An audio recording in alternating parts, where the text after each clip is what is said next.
Visa হলেও যুক্তরাষ্ট্রে ঢুকতে $15,000 পর্যন্ত জামানত দিতে হবে বাংলাদেশ সহ 25 দেশকে। ভিসা বন্ড বা জামানতের তথ্য প্রকাশ করে মার্কিন পররাষ্ট্র দফতরের ভ্রমণ বিষয়ক ওয়েবসাইট। ভিসার মেয়াদ শেষ হওয়ার পর অতিরিক্ত সময়ে কেউ যাতে অবস্থান না করেন সেটি নিশ্চিত করতে এ পদ্ধতি ভূমিকা রাখবে।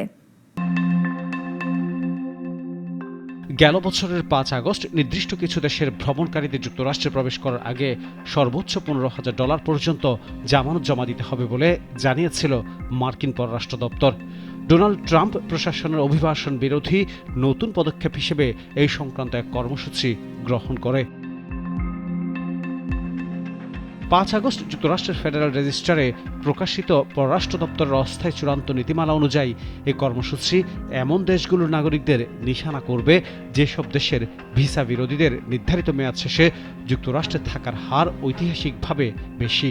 তবে ভ্রমণকারীরা জামানতের শর্ত মেনে চললে জমাকৃত অর্থ ফেরত দেওয়া হবে। এই নীতির প্রথম নিশানা হন জাম্বিয়া ও মালাবির ভ্রমণকারীরাই।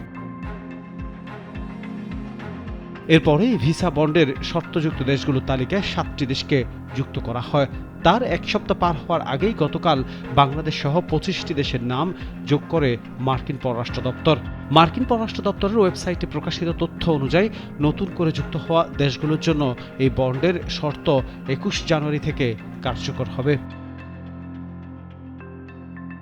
এই সিদ্ধান্তের ফলে মোট 38টি দেশ তালিকায় অন্তর্ভুক্ত হলো। এইসব দেশের বেশিরভাগই আফ্রিকার, তবে লাতিন আমেরিকা ও এশিয়ার কিছু দেশও রয়েছে।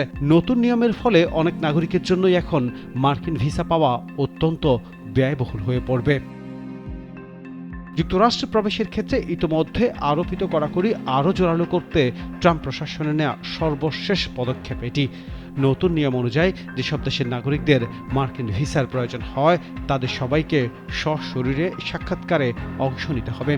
এছাড়া তাদের গত কয়েক বছরের সামাজিক যোগাযোগ মাধ্যম অ্যাকাউন্টের ইতিহাস এবং নিজেদের ও পরিবারের সদস্যদের আগের ভ্রমণ ও বসবাসের বিস্তারিত তথ্য জানানো বাধ্যতামূলক করা হয়েছে। পররাষ্ট্র দপ্তর বলছে, বন্ডের এই অর্থের পরিমাণ ভিসা সাক্ষাৎকারের সময় নির্ধারণ করা হবে। আবেদনকারীকে মার্কিন হোমল্যান্ড সিকিউরিটি বিভাগের I-352 ফর্মও জমা দিতে হবে। এছাড়া আবেদনকারীদের মার্কিন ট্রেজারি বিভাগের অনলাইন পেমেন্ট প্ল্যাটফর্ম pay.gov এর মাধ্যমে বন্ডের শর্তাবলীতে সম্মত হতে হবে। এই জামানত জমা দিলেই যে ভিসা পাওয়া নিশ্চিত হবে তাও নয়। যদি ভিসা আবেদন প্রত্যাখ্যাত হয় বা ভিসা পাওয়া ব্যক্তি ভিসার সব শর্ত মেনে চলেন তবে ওই অর্থ ফেরত দেওয়া হয় বলেও জানায় মার্কিন পররাষ্ট্র দপ্তর। ডেস্ক রিপোর্ট, নাগরিক।